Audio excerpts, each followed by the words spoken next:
Everyone, आफैले fabric लगाएर लिएर आएर यति राम्रो ड्रेस भाइरल हुन्छ भनेर सोचेको पनि थिएन, यति धेरै म्यामहरूले मन पराइदिनु हुन्छ भनेर सोचेको पनि थिएन। तर फ्याब्रिक आफूले फिल गरेर ल्याउँदा चाहिँ पक्कै पनि बिग्छ भन्ने चाहिँ मनमा एकदमै थियो है।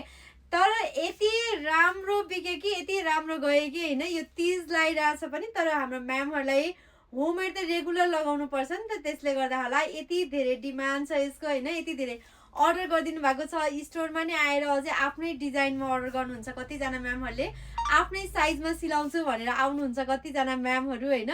आफ्नो टाइम लिएर यति टाइममा भए पुग्छ भनेर हामीलाई अर्डर दिएर जानुहुन्छ, त्यसमा यति धेरै खुसी छु भने सायद एक दिन पक्कै पनि अझै अर्को मेसिन जोडेर हजुरहरूलाई अझै धेरै प्रोडक्ट बनाउन सफल हुन्छु कि जस्तो फिल भइरहेछ है। अहिले चाहिँ यति राम्रो म्याक्सी ड्रेस, यति शीतल, हजुरले बरु थोरै पैसा बढी तिरेर पनि यति कम्फर्टेबल ड्रेस लगाउन पाइयो भन्नुहुन्छ कि कतिजना म्यामहरू। यो चाहिँ स्टोरमा आएर फिल गरेर लानुहुन्छ, कतिजनाले एकदमै राम्रो छ, कतिजना म्यामहरूले त अझै के भन्नुहुन्छ भने बिहान धुन्छु बेलुका त म लगाइहाल्छु, यति राम्रो छ कि यो ड्रेस, यति कम्फर्टेबल छ भन्नुहुन्छ कि यति खुसी लाग्छ आफूलाई होइन। फेरि आज यति धेरै कलर भेराइटीमा हजुरको लागि लिएर आइसकेको छु। कुनै कुनै कलरहरू चाहिँ हामीसँग लास्ट पिस मात्र छ है, हामीसँग कपडा नै सकिसकेको छ भने कति चाहिँ मैले रिपिट लिएर आएको छु। पहिलाको मैले पाएर एक दुई थान पाएर फेरि रिपिट गरेको छु सामानहरू है। यति धेरै मन पराइदिनु भएको छ, यति धेरै मैले कन्टिन्यू गर्न पाइरहेको छु, त्यसमा एकदमै खुसी छु। हजुरलाई धेरै क्वान्टिटी, यो चाहिँ मैले एकदमै धेरै क्वान्टिटी बेचेको कि जस मलाई होलसेलमा सामान लिएर आएर बेच्दा भन्दा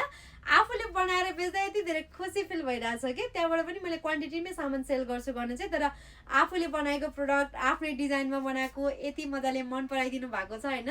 सो हजुरलाई पनि अझै मन परिरहेको छ, किन पाइराख्नु भएको छैन भने आफ्नो चेस्ट साइज हाइट भनेर चाहिँ हजुरहरूले अर्डर पुगाउन सक्नुहुनेछ। Thank you.